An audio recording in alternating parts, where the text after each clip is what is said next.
ನಿರ್ದೇಶನ ಮಾಡಿರುವಂತಹ ಪೀಟರ್ ಎಂಬ ಸಿನಿಮಾ. ಈ ಸಿನಿಮಾದ ನಟ ರಾಜೇಶ್ ಧ್ರುವ ಅವರು ಇವತ್ತು ನಮ್ ಜೊತೆ ಇದ್ದಾರೆ. ಇನ್ನು ದಿ ವೆರಿ ಬ್ಯೂಟಿಫುಲ್ ಜಾನ್ವಿ ಅವರು ಈ ಮೂವಿಲಿ ಹೀರೋಯಿನ್ ಆಗಿ ಆಕ್ಟ್ ಮಾಡಿದ್ದಾರೆ.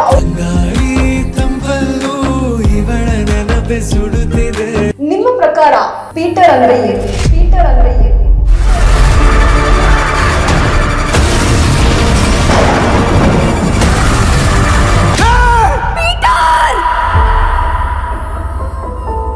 ತುಂಬಾ ಜನಕ್ಕೆ ರೊಮ್ಯಾಂಟಿಕ್ ಅಂತ ಅನ್ಸಿದ್ರೆ ತುಂಬಾ ಜನಕ್ಕೆ ಇದು ಥ್ರಿಲ್ಲರ್ ಹಾರರ್.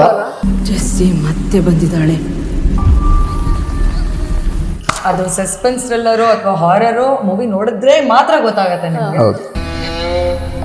ಅಲ್ಲ ನೀವ್ ಹೇಳಿ, ನಿಮ್ಗೆ ಏನ್ ಅನ್ಸ್ತು? ಜೆಸ್ಸಿ ಬಂದಿದ್ದಾಳೆ ಅಂದ ತಕ್ಷಣ ನಿಮ್ಗೆ ಯಾವ್ದಾರು? ಹಾ ಕರೆಕ್ಟ್, ಜೆಸ್ಸಿ ಮತ್ತೆ ಬಂದಿದ್ದಾಳೆ. ಆಮೇಲೆ ಫಸ್ಟ್ ಟೈಮ್ ಚಂಡೆ ಬೇಸಲ್ಲಿ ಒಂದು ಸಿನಿಮಾ ಬರ್ತಿರೋದು ನಮ್ಮ ಇಂಡಿಯನ್ ಸಿನಿಮಾದಲ್ಲೇ ಫಸ್ಟ್ ಟೈಮ್. ಈ ಪರ್ಟಿಕ್ಯುಲರ್ ಸಿನಿಮಾ ಆ ಒಂದು ಪರ್ಟಿಕ್ಯುಲರ್ ಪ್ಲೇಸಲ್ಲಿ ಅಷ್ಟು ಈಸಿ ಆಗಿದೆ.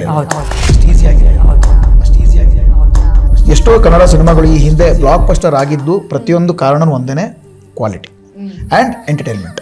ಈ ಎರಡು ಆಸ್ಪೆಕ್ಟ್ ನಮ್ಮ ಸಿನಿಮಾದಲ್ಲಿ ಅಷ್ಟೇ ಇದೆ. ಇನ್ನು ಮೂವಿಗೆ ಬಂದಿರುವಂತಹ ಕಮೆಂಟ್ ನೋಡೋದಾದ್ರೆ, I swear to God this was the best movie with the best story in the world Kannada cinema industry. ಭೂಮಿಗೆ ಚಿದ ಚಂದ ಚಿತ್ರವೇ ನೀನು. ಎಸ್, ಇನ್ನು ನಿಮ್ಮ ಮೂವಿಗೆ ಒಬ್ರು ಕಮೆಂಟ್ ಮಾಡಿರೋದು, ಎಲ್ಲಾ ಕರ್ನಾಟಕದ ಕನ್ನಡಿಗರಿಂದ ಸಿನಿಮಾ ತಂಡಕ್ಕೆ ಶುಭವಾಗಲಿ ಅಂತ ಹೇಳಿದ್ದಾರೆ. Thank you so much. ಸಂಜೆ ಉಂಟಿ ಸೂರ್ಯ ನನ್ನ ಹುಡುಗಿ